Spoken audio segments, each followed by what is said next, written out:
हमारे रक्षा राज्य मंत्री श्री संजय जी सेठ, डॉक्टर चंद्रशेखर जी पेमासिनी,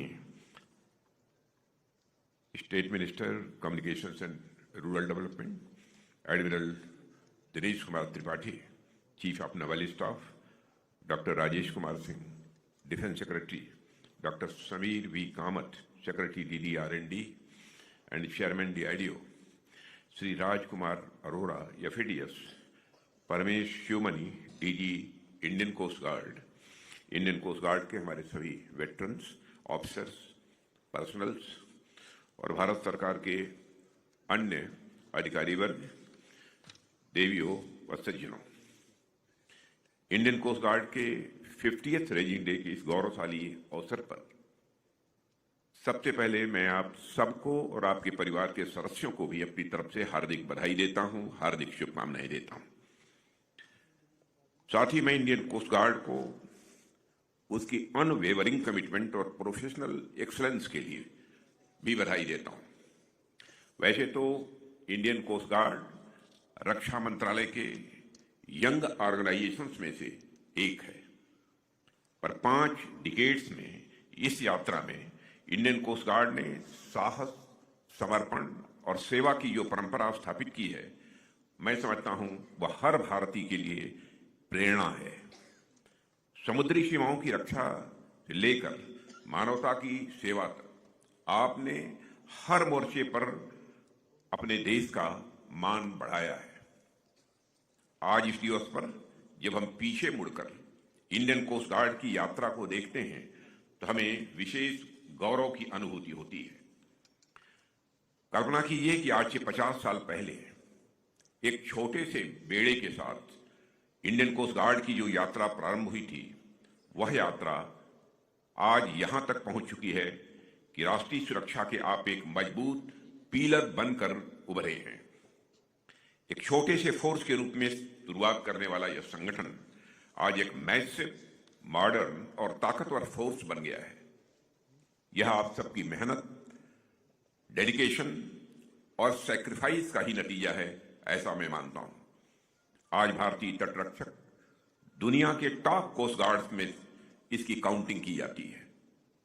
साथियों, हमारे देश की जो ज्योग्राफिकल सिचुएशन है उसे देखते हुए इंडियन कोस्ट गार्ड का रोल अत्यंत व्यापक हो जाता है। आपका नाम इंडियन कोस्ट गार्ड है। यह नाम आप में जितना बड़ा दिखाई देता है, इसका दायित्व उससे भी कहीं अधिक बड़ा है। इतनी विशाल समुद्री सीमा की सुरक्षा अपने आप में मैं समझता हूं कि आपकी एक बहुत बड़ी जिम्मेदारी है और आप इस जिम्मेदारी का निर्वाह अत्यंत कुशलता से कर रहे हैं। इसलिए भी मैं आपके इस कार्य की भूरी भूरी प्रशंसा करता हूं। और साथियों, इंडियन कोस्ट गार्ड की भूमिका देश की तटीय और समुद्री सुरक्षा में अत्यंत महत्वपूर्ण है। आतंकवाद, हथियार व मानव तस्करी रोकने से लेकर अन्य अवैध गतिविधियों पर नियंत्रण तक आप हर मोर्चे पर सतर्क रहते हैं। वैश्विक अस्थिरता और बढ़ते मैरीटाइम थ्रेट्स के दौर में आपकी जिम्मेदारियां और भी बढ़ जाती हैं। Drug trafficking, piracy, illegal trade और मेरीन पोल्यूशन जैसी चुनौतियों से निपटने में आपका योगदान सराहनीय है। Multi agency coordination, disaster management में फर्स्ट रेस्पॉन्डर की भूमिका और प्रोफेशनलिज्म के साथ ह्यूमैनिटी का प्रदर्शन या राष्ट्रीय सुरक्षा को स्वाभाविक रूप से मजबूत बनाता है। इंडियन कोस्ट गार्ड का ह्यूमैनिटेरियन रिकॉर्ड वास्तव में बेहद सराहनीय है। अपनी स्थापना से लेकर अब तक समुद्र में 11,800 से ज्यादा लोगों की आपने जिंदगी बचाई है। आपके करेज, स्किल और सेंस ऑफ ड्यूटी का यह सीधा सीधा अपने में एक प्रमाण है। चाहे साइक्लोन हो, चाहे समुद्री दुर्घटनाएं हो या ऑपरेशन सागर बंधु जैसे रीजनल ह्यूमैनिटेरियन मिशन, आपने हर बार प्रॉम्प्ट रिस्पांस, कंपैशन और प्रोफेशनल अप्रोच का परिचय दिया है। वर्ष 2025 ने आपकी ऑपरेशनल मैच्योरिटी और एफिशिएंसी को सशक्त रूप से प्रमाणित किया है। प्रतिदिन समुद्र में लगभग 60 शिप्स और 10 से अधिक एयरक्राफ्ट की तैनाती से surveillance, coastal security, law enforcement और मैरीन एनवायरमेंट प्रोटेक्शन इंश्योर हुई है। मुझे यह भी बतलाया गया है कि इंटेलिजेंस बेस्ड ऑपरेशन के माध्यम से स्मगलिंग और इलीगल फिशिंग के विरुद्ध आपको बहुत बड़ी सफलताएं भी हासिल हुई हैं।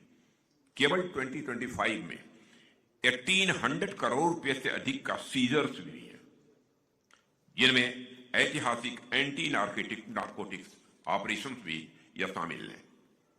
मैरीन एनवायरमेंट प्रोटेक्शन में एमवी, एमएससी, अल्फा 3 और एमवी वैन है 503 जैसी घटनाओं में आपकी प्रिपेयर्डनेस और इंटर एजेंसी कोऑर्डिनेशन भी देखने को मिली है। अंतर्राष्ट्रीय स्तर पर एचएडीआर और मैरीटाइम डिप्लोमेसी में आपकी भूमिका नेबरहुड फर्स्ट पॉलिसी के प्रति भारत की कमिटमेंट को भी यह दिखाती है। इन सब के अलावा साथियों, आपकी एक बड़ी उपलब्धि ऑपरेशन सिंदूर भी रही है, जिसे बढ़ी हुई मैरीटाइम सेंसिटिविटी के दौरान अंजाम दिया गया। और यह बड़ा महत्वपूर्ण रहा कि इंडियन कोस्ट गार्ड ने फास्ट एंड फॉर्म रिस्पांस देते हुए स्ट्रेटेजिक एसेट्स की अग्रिम तैनाती की, वेस्टर्न कोस्ट पर निगरानी बढ़ाई और कोस्टल तथा क्रीक एरियाज में हाई अलर्ट को भी बनाए रखा। इस ऑपरेशन ने भारत की multi layered maritime security system में कोस्ट गार्ड की फ्रंट लाइन फोर्स के रूप में भूमिका और इंटर सर्विस कोऑर्डिनेशन को फिर से मैं मानता हूं साबित किया है। आप सभी भारत की समुद्री सीमा पर भरोसे की एक जीती जागती दीवार है। राष्ट्र सेवा क्या होती है, राष्ट्र की सुरक्षा क्या होती है और राष्ट्र के प्रति समर्पण क्या होता है, इंडियन कोस्ट गार्ड ने इसे जमीनी स्तर पर करके दिखाया है। साथियों, जब कोई फिशरमैन आपकी वेजल्स को देखता है तो उसे हमेशा एक आत्मबल मिलता है, उसे अपनी सुरक्षा का एहसास होता है। जब कोई मर्चेंट शिप हमारे वाटर्स में प्रवेश करता है तो उसे कॉन्फिडेंस मिलता है। आपका प्रेजेंस ही अपने आप में एश्योरेंस होता है और यह कोई छोटी बात नहीं है। मैं मानता हूं कि बड़ी बात है और एक महत्वपूर्ण बात है। और आज भारत जिस आत्मविश्वास के साथ अपने मैरीटाइम इंटरेस्ट की बात करता है और जिस क्लैरिटी के साथ ब्लू इकोनॉमी, मैरीटाइम सिक्योरिटी और कोस्टल डेवलपमेंट की योजनाएं बनाता है, उस आत्मविश्वास के पीछे आपकी जगती हुई रातें हैं, आपकी ड्यूटीज हैं और आपका जिस्म का पसीना है।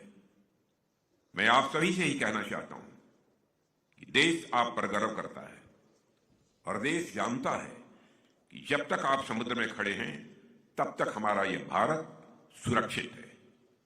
आज जब भारत विकसित भारत 2047 के लक्ष्य की ओर दृढ़ संकल्प के साथ आगे बढ़ रहा है, तब इंडियन कोस्ट गार्ड के लिए आवश्यक हो जाता है कि वह अगले 25 वर्षों तक एक स्पष्ट, वेल टारगेटेड और दूरदर्शी रोड मैप तैयार करे। और यह रोड मैप केवल मैन पावर प्लानिंग और कैपेबिलिटी डेवलपमेंट तक ही सीमित न रहे, बल्कि यह भी डिफाइन करे कि वर्ष 2047 तक और उसके साथ अपनी 75th एनिवर्सरी पर इंडियन कोस्ट गार्ड स्वयं को एक संगठन के रूप में कहां देखता है।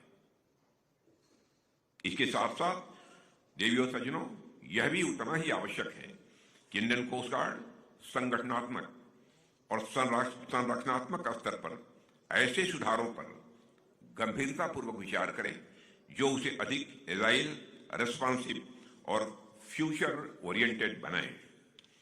यदि आज सही समय पर यह आत्म मंथन और सुधार आरंभ किए जाते हैं तो देश की आजादी के 100 वर्षों और इंडियन कोस्ट गार्ड की इस 75th एनिवर्सरी के अवसर पर यह संगठन न केवल समुद्री सुरक्षा का सशक्त प्रहरी होगा, बल्कि विकसित भारत के समुद्री सामर्थ्य का एक सशक्त प्रतीक भी बनेगा। साथियों, अंत में मैं बस इतना ही कहना चाहूंगा कि सरकार आपके साथ मजबूती से खड़ी है। आज प्रेजेंट हुए बजट को आप सबने देखा होगा। इस बजट को मैं भारत के मन का बजट मानता हूं। हर क्षेत्र को बजट में समुचित स्थान दिया गया है।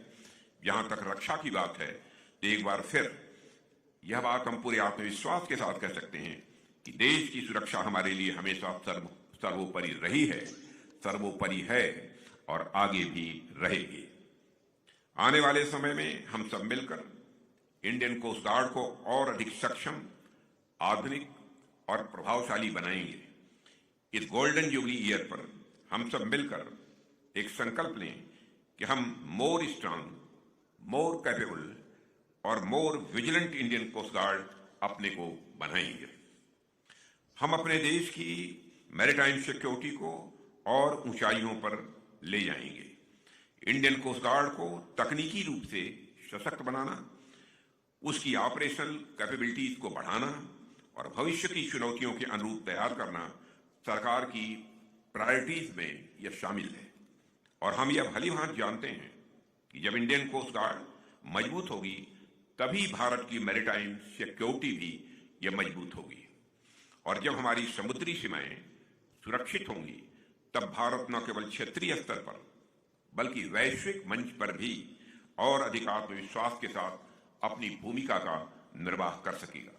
आप इसी समर्पण, इसी सतर्कता और वयम रक्षामः के इसी जज्बे के साथ लगातार कार्य करते रहेंगे। इसी विश्वास के साथ पुनः इस अवसर पर आप सबको हार्दिक बधाई देते हुए अपना निवेदन समाप्त करता हूं। आप सबको बहुत बहुत धन्यवाद।